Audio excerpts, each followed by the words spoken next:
Selamat pagi. Pada pagi hari ini saya akan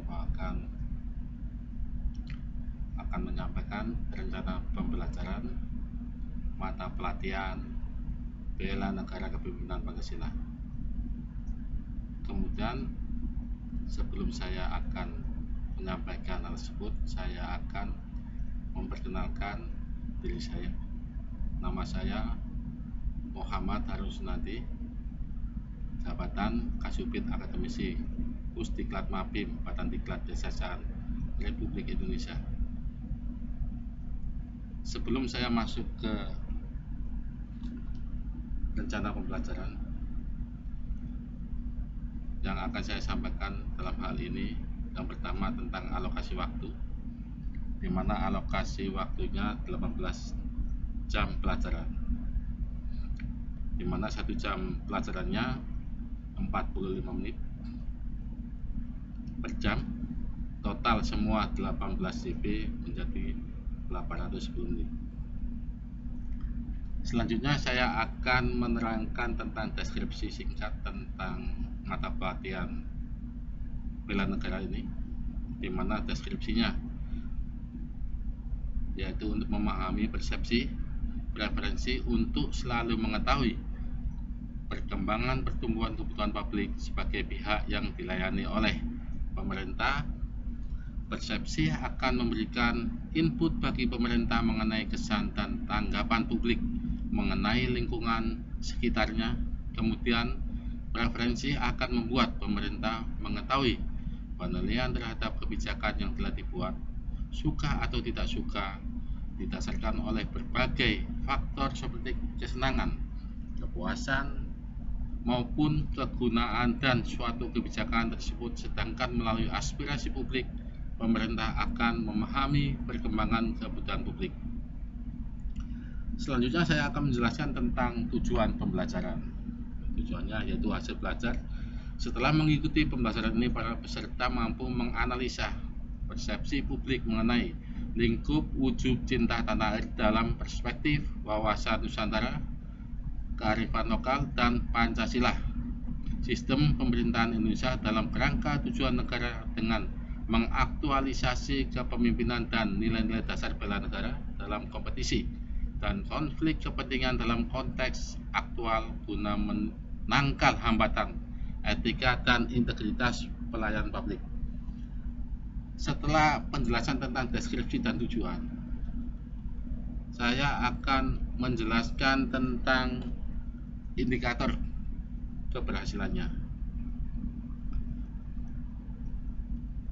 Setelah mengikuti pembelajaran ini, indikatornya para peserta diharapkan mampu: 1. Menjelaskan persepsi publik mengenai lingkup dan wujud cinta tanah air dalam perspektif wawasan Nusantara dan kearifan lokal. Yang kedua, menjelaskan sistem pemerintah Indonesia mempunyai kerangka tujuan negara sebagai amanat konstitusi. 3. Menganalisis aspirasi publik dalam perspektif sila-sila Pancasila. Yang keempat, penerapan kepemimpinan dan nilai-nilai dasar bela negara dalam kompetisi dan konflik kepentingan dalam konteks aktual guna menangkal hambatan etika dan integritas pelayanan publik sebagai wujud kewaspadaan nasional. Setelah penjelasan tentang deskripsi, tujuan, dan indikator, sekarang masuk ke materi pokok. Dan di dalam materi pokok itu ada sub materi pokok.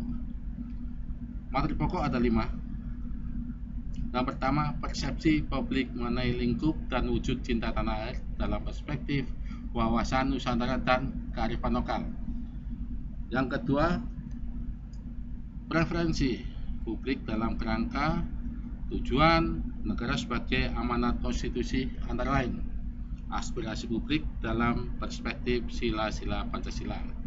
Yang keempat, penerapan kepemimpinan dan nilai-nilai dasar bela negara dalam kompetisi dan konflik kepentingan. Yang kelima, metaplan manajemen perubahan guna membangun integritas pelayanan publik berbasis kerangka berpikir nilai-nilai dasar bela negara sebagai wujud kepemimpinan Pancasila. Kemudian di dalam materi pokok itu terdapat subnya. Yang pertama, sub yang pertama yaitu materi pokoknya yang persepsi publik mengenai lingkup dan wujud cinta tanah air dalam perspektif wawasan Nusantara dan kearifan lokal. Subnya antara lain: A. Indikator keberhasilan. B. Pengertian persepsi publik. C. Lingkup dan wujud cinta tanah air. D. Wawasan Nusantara dan kearifan lokal. E. Latihan. F. Ada rangkuman. Kemudian umpan balik dan tindak lanjut nilai dasar dan teladan bela negara serta refleksi amanah ASN dalam sejarah kemerdekaan. Kemudian materi pokok yang kedua yaitu preferensi publik dalam kerangka tujuan negara sebagai amanat konstitusi, antara lain: A.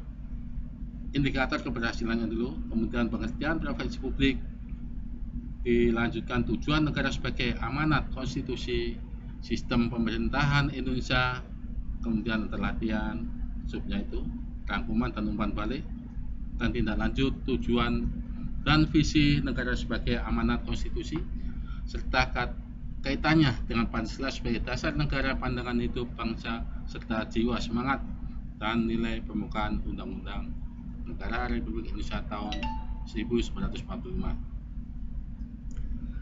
Selanjutnya materi pokok yang ketiga yaitu aspirasi publik dalam perspektif sila-sila Pancasila, yang meliputi: A. Indikator keberhasilan, pengertian aspirasi publik, sila-sila Pancasila, latihan, rangkuman, umpan balik, dan tindak lanjut konsep etika, akuntabilitas, dan integritas, serta instrumen dan tujuannya dalam konteks kepemimpinan, tugas, dan fungsi ASN.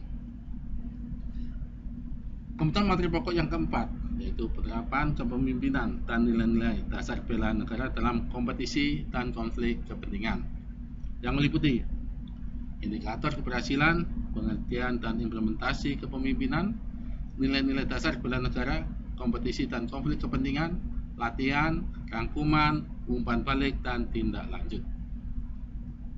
Kemudian berlanjut ke materi pokok yang kelima yaitu metaplan, manajemen perubahan guna membangun integritas pelayanan publik berbasis kerangka berpikir nilai-nilai dasar bela negara sebagai wujud kepemimpinan Pancasila, yang meliputi: A. Ada indikator keberhasilan, implementasi wawasan kebangsaan dan nilai-nilai dasar bela negara dalam manajemen perubahan, hambatan, etika, akuntabilitas, dan integritas pelayan publik, wujud kewaspadaan nasional, atau latihan dan rangkuman, selanjutnya umpan balik dan tindak lanjut.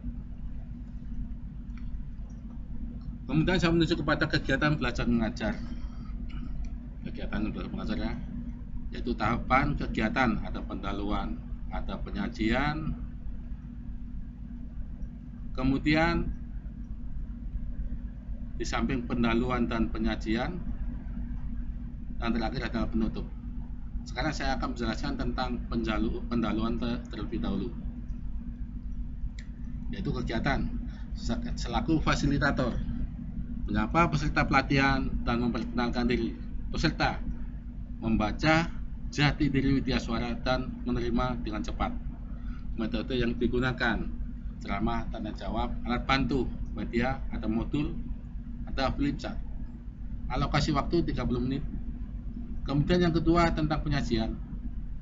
Untuk fasilitator, menjelaskan persepsi publik mengenai lingkup dan wujud cinta tanah air dalam perspektif wawasan Nusantara dan kearifan lokal, yang meliputi indikator keberhasilan, pengertian persepsi publik, lingkup dan wujud cinta tanah air, wawasan Nusantara dan kearifan lokal, atau latihan, rangkuman, umpan balik, dan tindak lanjut, nilai-nilai dasar dan teladan bela negara, serta refleksi amanah ASN dalam sejarah kemerdekaan.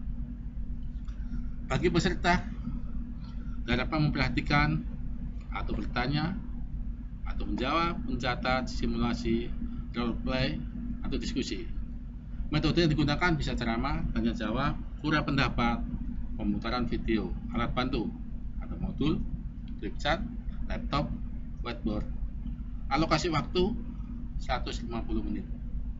Kemudian untuk fasilitator bisa menjelaskan preferensi publik dalam kerangka tujuan negara sebagai amanat konstitusi, antara lain indikator keberhasilan, pengertian preferensi publik, kemudian tujuan negara sebagai amanat konstitusi, sistem pemerintah Indonesia atau latihan dan rangkuman, umpan balik dan tindak lanjut tujuan dan visi negara Pancasila sebagai dasar negara, pandangan hidup bangsa negara, jiwa, semangat dan nilai pembukaan Undang-Undang Dasar Negara Republik Indonesia tahun 1945. Untuk peserta diharapkan tetap memperhatikan, bertanya, menjawab, mencatat simulasi, role play, dan diskusi. Sedangkan metode bisa ceramah, tanya jawab, curah pendapat, pemutaran video, alat bantu ada modul, flip chart, laptop, whiteboard. Alokasi waktu 150 menit. Selanjutnya untuk penyajian yaitu menjelaskan aspirasi publik dalam perspektif sila-sila Pancasila yang meliputi indikator keberhasilan, pengertian aspirasi publik, sila-sila Pancasila, latihan dan rangkuman atau umpan balik dan tindak lanjut, konsep etika, akuntabilitas dan integritas serta instrumen dan tujuannya dalam konteks kepemimpinan, tugas dan tugas ASN. Sedangkan peserta tetap harus memperhatikan, kemudian bertanya, menjawab, mencatat simulasi, role play, diskusi. Metodenya bisa ceramah, tanya jawab, curah pendapat, pemutaran video, alat bantu bisa modul atau modul, flip chart, laptop, whiteboard. Alokasi waktu 150 menit.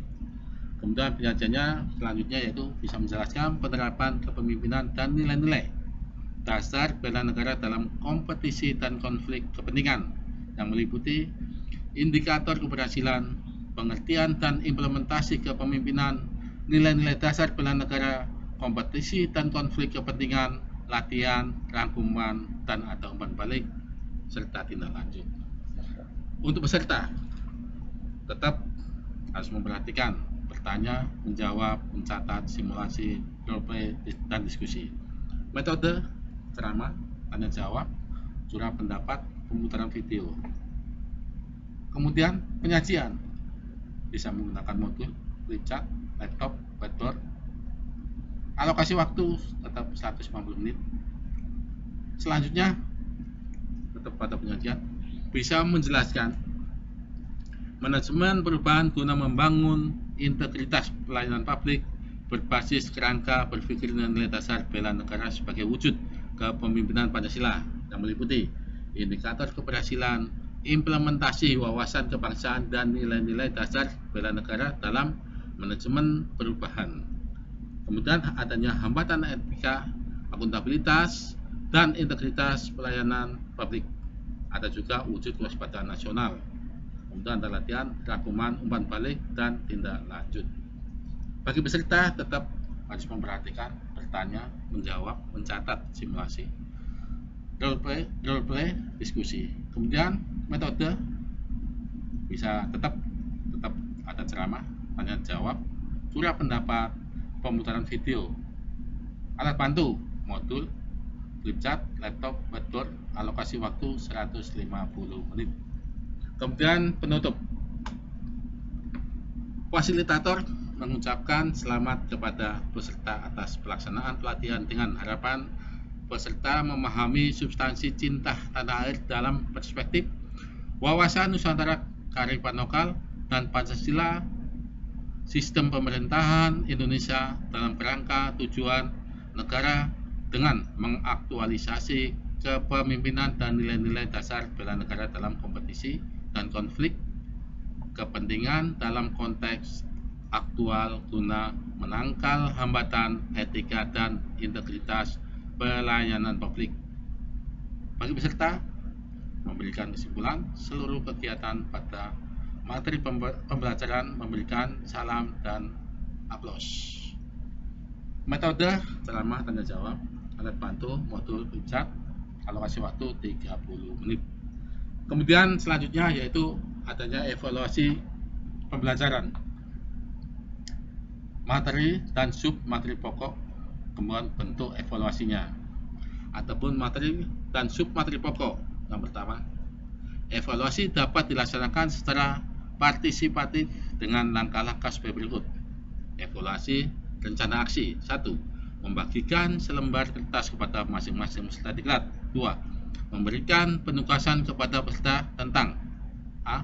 Hal-hal baru apakah yang telah saudara dapat setelah melalui materi ini. B. Apa komitmen Anda sebagai peserta yang dapat diterapkan dalam diklat. Kemudian yang B, evaluasi pre-test dan post-test. Soal dan jawaban ada pada lembar instrumen evaluasi. Bentuk evaluasinya, pertanyaan tertulis yang disampaikan secara online. Selanjutnya, referensi dalam mata pelajaran ini yang pertama yaitu adanya keputusan Kepala Lembaga Administrasi Negara nomor 1006-K-1-BDP.07-2019 tentang kurikulum pelatihan kepemimpinan pengawas, dan yang kedua adanya modul bela negara kepemimpinan Pancasila. Sekian yang bisa saya sampaikan, kurang lebihnya saya mohon maaf. Ada pantun, dalam hal ini ada memberikan sepatutnya sedikit. Ada anak gembala bermain sulap di siang hari. Ada salam tidak terjawab. Sekali lagi ulangi, wassalamualaikum warahmatullahi wabarakatuh.